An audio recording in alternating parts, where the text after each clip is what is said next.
Nazdárek, teplej párek. Zase dáme také trošičku raw videjko, basic. Jen takhle. Teďka jsem na cestě domů, měl jsem zase svůj extrémní work session. Natočil jsem zase několik videí, takže úplně paráda, náladička stoupá. A to teďka ani podstatné, že to tě absolutně nezajímá, předpokládám. Co tě zajímá je videjko, o čem to video dneska bude. Je to o tom, že jsme všichni závislí opice.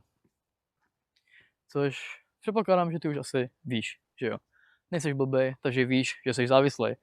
Nebo si to jenom myslíš přiznat. Jedna z těchto variant to určitě bude. O co tady jde? Tak je to, že my jsme generace už která na telefonech, že jo. Která má ty telefony, iPady, notebooky, počítače, PlayStationy, pičoviny, všechno tohle. Koukáme se na to pořád, že jo. Jsme na tom dennodenně. Reálně neexistuje podle mě člověk, který by nebyl na telefonu v dnešní době. Takže i já jsem na telefonu, i když tě za to pičuju, že tam seš, tak já jsem na něm taky. Dobré, jak já říkám, pořád jsem mladý člověk, pořád jsem jenom někdo, kdo se snaží zlepšit, takže i já jsem v tomhle zapadnutý. A já sám to nevím, ty pič, to je dobrá cestička, tam se půjdu vydat. Vezmu tě sebou.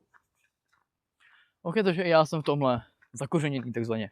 Co je velmi důležitý, tak je si to uvědomit a přiznat si tuto závislost, kterou máš, že se každý jeden den koukáš do telefonu, scrolluješ, děláš hovadiny, můžeš tam hrát hry, třeba Brawl Stars, že ty hovne a tak dále. Všechno tohle musí si to uvědomit a přiznat. Co je úplně nejvíc crazy, tak je to, že když se podíváš na dnešní dobu, jo, pokud máš třeba, určitě máš nějaké MHDčko, ukážeš, že to tramvajka nebo autobus ve svém městě, no pokud jsi na vesnici, tak určitě dojíždíš někam na školu, do města, nějakým MHDčkem, určitě něčím takovým jedeš. Schválně, zamyslel jsi, podíval se, pičo, já jsem kurva, schválně, jo, zamyslel se, nebo podíval se na to, kolik lidí v tom MHDčku na telefonu. A když tam přijdeš, vejdeš do té MHDčku, do té tramvaje, do toho busu, jo, vejdeš tam, jenom se rozhlídni okolo sebe, ok? Nerozhlížej se, aby si zapíčoval, že nemáš volné místo, na sezení musí stát, ale podívej se okolo sebe, kolik lidí tam je kurva na telefonu. Jsem to prošel pičo pavučinou, kurva. Aj, paják, vole, Spiderman po mě leze. Kolik lidí je na telefonu?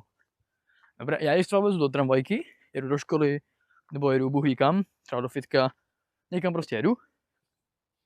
Vždycky tam, dejme tomu, že tam jsem já a dalších 50 lidí. Dejme tomu, že fakt jako normálna ta tramvajka.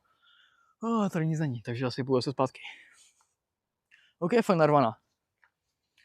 Já ti říkám, že jediný, kdo na tom telefonu není, tak jsou důchodci. A já. Dobré, já jsem jediný mladý člověk, který kurva v tramvajce, vole, v buse není na telefonu. A potom důchodci. Reálně my jsme ti jediní, kdo na tom telefonu není.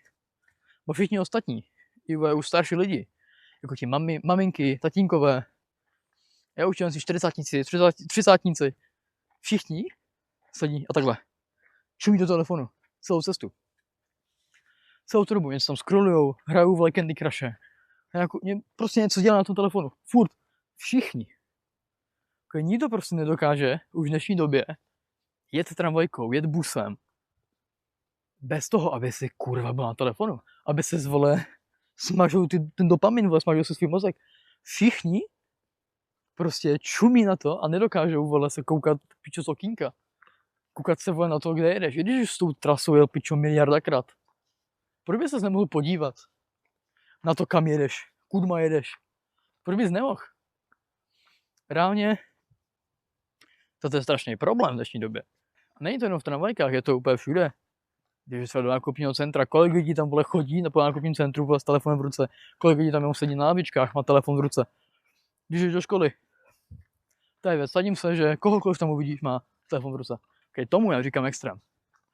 Že pořád, jdeš do školy, přijdeš do té třídy, tam tvoji spolužáci, ti smrdí, že jo, určitě teda nenávidíš. Všichni tam jsou a všichni vole jedou, scrollujou. Se pak přijdeš za chlaprama, na borci, jdem hrát Bravo a už jedete. Celý den v té škole hrajete kurva Bravo Stars. Nebavíte se, vole, nezažíváte život. Nic. Jediný moment, kdy se vole budete bavit, užívat je v tělocviku, piče. Není to vole šílený, není to extrém? Že prostě nikdo tady nic nedělá? Všichni jsme na těch telefonech? To je tam nějaká úplně šílené. Že my jsme natolik závislí všichni na těch founech. Že pomalinku zapomínáme na to, že život se dá žít jinak. Že můžeme, vole, žít. Můžeme si užívat jinak než telefon.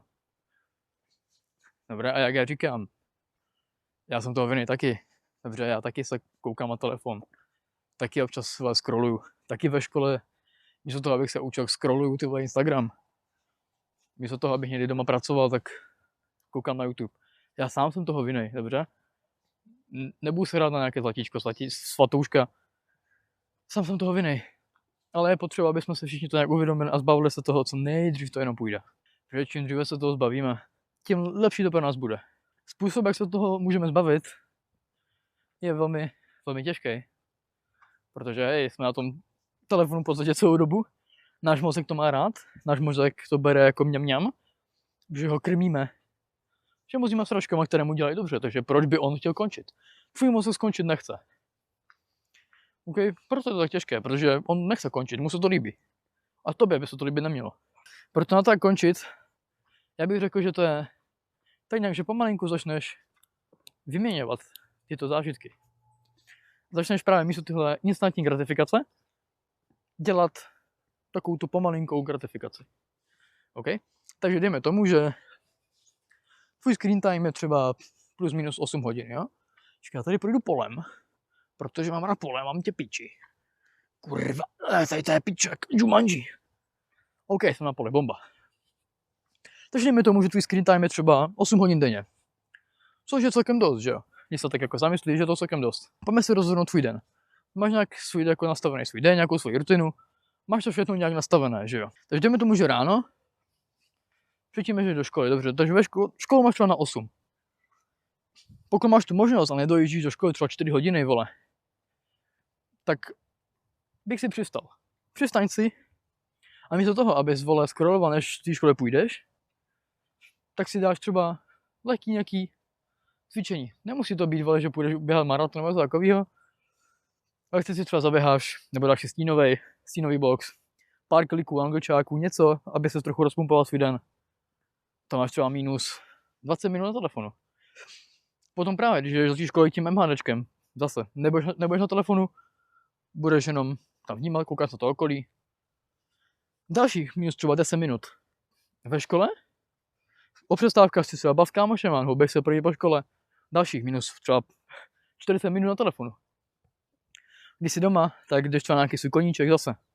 A ten koníček se musíš nějak dopravit. Tady zase minus třeba 50 minut. Potom během toho, co tam stojíš, další minus. OK? A tak je to postupně dávat pryč. Píčo, mám spolphone.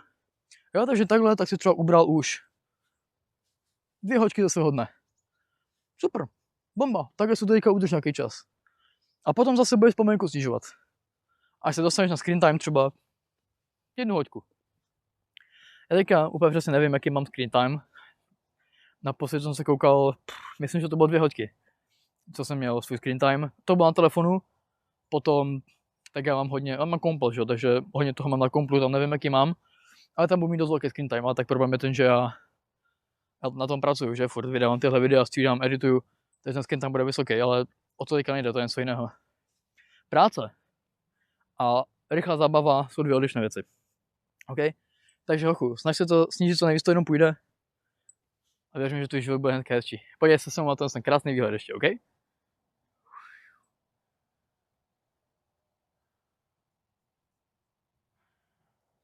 A tenhle výhled mám jenom proto, že eliminuji svůj screen time a nevím, jsem bůzna. Tak jo, maky, i když se tě nechce, brácho.